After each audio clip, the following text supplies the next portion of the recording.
Price lord. ದೇವರು ನಿಮ್ಮನ್ನು ನಿಮ್ಮ ಕುಟುಂಬವನ್ನು ಆಶೀರ್ವದಿಸಲಿ. ಎಲ್ಲರೂ ಸಂತೋಷವಾಗಿದ್ದೀರಾ, ಕ್ಷೇಮವಾಗಿದ್ದೀರಾ? ದೇವರು ನಿಮ್ಮ ಜೊತೆಯಲ್ಲಿದ್ದು ಎಲ್ಲಾ ಕಾರ್ಯಗಳನ್ನು ನೆರವೇರಿಸಲಿ ಎಂಬುದಾಗಿ ನಾನು ಹಾರೈಸುವವನಾಗಿದ್ದೇನೆ. ಒಬ್ಬ ಮನುಷ್ಯನಿಗೋಸ್ಕರ ನಾವು ಪ್ರಯಾಸ ಪಡ್ತೀವಿ. ಒಬ್ಬ ಮನುಷ್ಯನು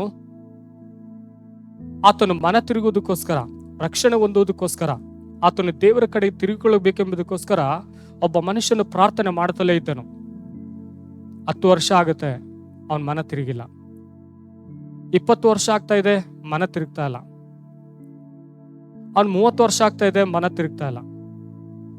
ಆದ್ರೆ ಪ್ರಾರ್ಥಿಸುತ್ತಿದ್ದಂಥ ಮನುಷ್ಯನು ದಿನ ಆತನು ಮರಣ ಹೊಂದಿದನು.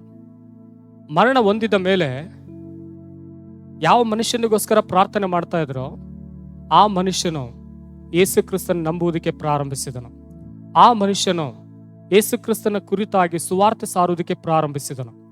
ಆ ಮನುಷ್ಯನು ದೇವರ ಸನ್ನಿಧಾನದಲ್ಲಿ ಭಯಭಕ್ತಿ ಉಳ್ಳವನಾಗಿ ಅನೇಕ ಸಭೆಗಳನ್ನ ನಿರ್ಮಿಸುವುದಕ್ಕೆ ಪ್ರಾರಂಭಿಸಿದನು. ನೋಡಿರಿ, ಸತ್ಯವೇದ ಕೂಡ ಬಹಳ ಸುಂದರವಾಗಿ ಹೇಳುತ್ತದೆ. ಯೋಹಾನ ಬರೆದ ಸುವಾರ್ತೆ 6ನೇ ಅಧ್ಯಾಯ 44ನೇ ವಾಕ್ಯದಲ್ಲಿ ಓದುತ್ತೇವೆ, ನನ್ನನ್ನು ಕಳಿಸಿಕೊಟ್ಟಂತಹ ತಂದೆಯು ಎಳೆದ ಹೊರತು ಯಾವನು ನನ್ನ ಬಳಿಗೆ ಬರಲಾರನು. ನೋಡಿರಿ, ತಂದೆಯು ಒಂದು ವೇಳೆ ಆತನನ್ನು ಎಳೆದುಕೊಳ್ಳಬೇಕಾದ್ರೆ ಹೊರತು ಯಾರು ಕೂಡ ಅವನ ಯೇಸು ಸ್ವಾಮಿಯ ಬಳಿಗೆ ಬರುವುದಕ್ಕೆ ಸಾಧ್ಯನೇ ಇಲ್ಲ.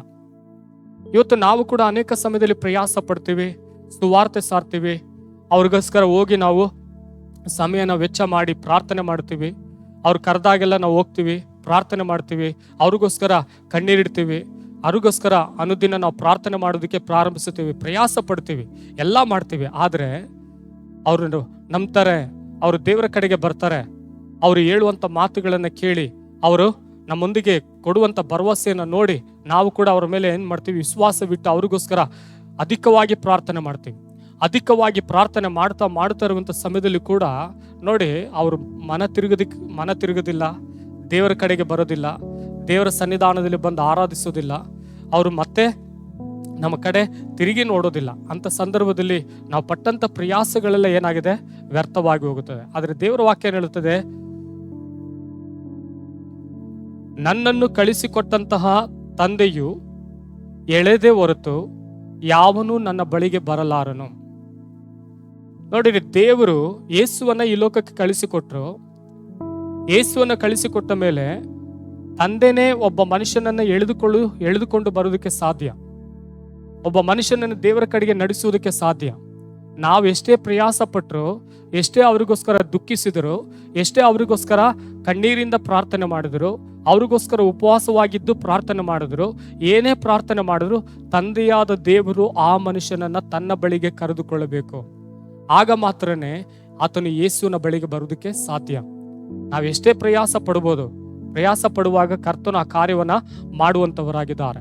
ಹಾಗಾದ್ರೆ ಈ ಬೆಳಗಿನ ಜಾವದಲ್ಲಿ ನೋಡಿ, ಅವಾಗ ನಾನು ಮೊದಲು ಹೇಳಿದ ಹಾಗೆ ಅವ್ರ ಜೀವ 60 ವರ್ಷಗಳ ಕಾಲ ಒಬ್ಬ ವ್ಯಕ್ತಿಗೋಸ್ಕರ ಪ್ರಾರ್ಥನೆ ಮಾಡಿದ್ದಾರೆ. ಬೇರೆಯವರಿಗೆಲ್ಲ ಪ್ರಾರ್ಥನೆ ಮಾಡ್ಬೋದಾಯ್ತು, ಆ ವೈಯಕ್ತಿಕವಾಗಿ ಆ ವ್ಯಕ್ತಿಗೋಸ್ಕರ ಯಾಕೆ ಪ್ರಾರ್ಥನೆ ಮಾಡಬೇಕು? ಆತನು ಹೇಗಾದ್ರೂ ಮನ ತಿರುಗಬೇಕು, ಅವನಲ್ಲಿರುವಂಥ ಕಠಿಣವಾದ ಹೃದಯವನ್ನ ದೇವರು ಬದಲಾಯಿಸಬೇಕೆಂಬುದಾಗಿ ಹೇಳಿ ಆ ಮನುಷ್ಯನು ಹಗಲು ಇರುಳು ಪ್ರಾರ್ಥನೆ ಮಾಡಿದ್ದಾನೆ. ಆದರೆ ಅವರು ಮರಣ ಹೊಂದಿದ್ದರ ನಂತರ ನೋಡಿ, ದೇವರ ಚಿತ್ತ ಆ ಮನುಷ್ಯನನ್ನು ದೇವರ ಬಳಿಗೆ ಎಳೆದುಕೊಂಡು ಆ ಮನುಷ್ಯನು ಎಲ್ಲಾ ಕಡೆ ಸುವಾರ್ತೆ ಸಾರಿದನು, ಎಲ್ಲ ಸಭೆಗಳನ್ನು ಸ್ಥಾಪನೆ ಮಾಡೋದಕ್ಕೆ ಪ್ರಾರಂಭಿಸಿದನು. ಹಲ್ಲೆಲೂಯ. ಹಾಗಾದ್ರೆ ನನ್ನ ಪ್ರೀತಿಯುಳ್ಳ ದೇವಜನರೇ, ಕರ್ತನು ನಿಮ್ಮನ್ನು ಎಳೆದುಕೊಳ್ಳುವುದಕ್ಕೆಂಬುದಾಗಿ ಆತನು ಬಯಸುವನಾಗಿದ್ದಾನೆ. ನೀವು ಸಿದ್ಧವಾಗಿದ್ದೀರಾ? ನಿಮ್ಮ ಮನಸ್ಸು ಸಿದ್ಧವಾಗಿದೆಯಾ? ದೇವರ ಕಡೆಗೆ ನಿಮ್ಮ ಮನಸ್ಸು ಸಿದ್ಧವಾಗಿರುವುದಾದರೆ ನನ್ನೊಂದಿಗೆ ಸೇರಿ ಪ್ರಾರ್ಥನೆ ಮಾಡಿರಿ. ಪರಿಶುದ್ಧವಾದ ದೇವನೇ, ಈ ಬೆಳಗಿನ ಜಾವದಲ್ಲಿ ದೇವರ ವಾಕ್ಯವನ್ನು ಕೇಳಿಸಿಕೊಂಡಂತ ನಿಮ್ಮ ಮಕ್ಕಳ ಜೀವಿತದಲ್ಲಿ ಅದ್ಭುತಗಳನ್ನು ಮಾಡು ಸ್ವಾಮಿ. ಹೌದು ಕರ್ತನೆ, ನನ್ನನ್ನು ಕಳಿಸಿಕೊಟ್ಟಾತನು ತಂದೆಯು ಎಳೆಯದೇ ಹೊರತು ನನ್ನ ಬಳಿಗೆ ಯಾವನೂ ಬರುವುದಕ್ಕೆ ಸಾಧ್ಯವಿಲ್ಲ ಎಂಬುದಾಗಿ ನಿನ್ನ ವಾಕ್ಯ ಹೇಳುತ್ತದಲ್ಲ ಸ್ವಾಮಿ. ಹೌದು ಕರ್ತನೆ, ಪರಲೋಕದಲ್ಲಿರುವಂಥ ದೇವರೇ, ಈ ಲೋಕದಲ್ಲಿರುವಂಥ ಜನರು ನಿನ್ನ ಬಳಿಗೆ ಬರುವುದಕ್ಕೆ ಅದು ನಿಮ್ಮ ನಾಮದಲ್ಲಿ ಮಾತ್ರನೇ ಸಾಧ್ಯ.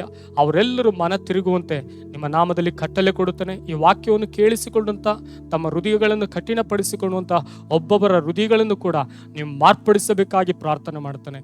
ಒಬ್ಬವನ್ನು ಬದಲಾಯಿಸು, ನಿನ್ನ ಕಡೆಗೆ ಬರಲಿ ಸ್ವಾಮಿ. ಯೇಸುವಿನ ನಾಮದಲ್ಲಿ ನನ್ನ ಪ್ರಾರ್ಥನೆಯನ್ನು ಕೇಳುತ್ತಂದೆಯೇ, amen. May God bless you all. ದೇವರು ತಾನು ನಿಮ್ಮನ್ನು ಆಶೀರ್ವದಿಸಲಿ.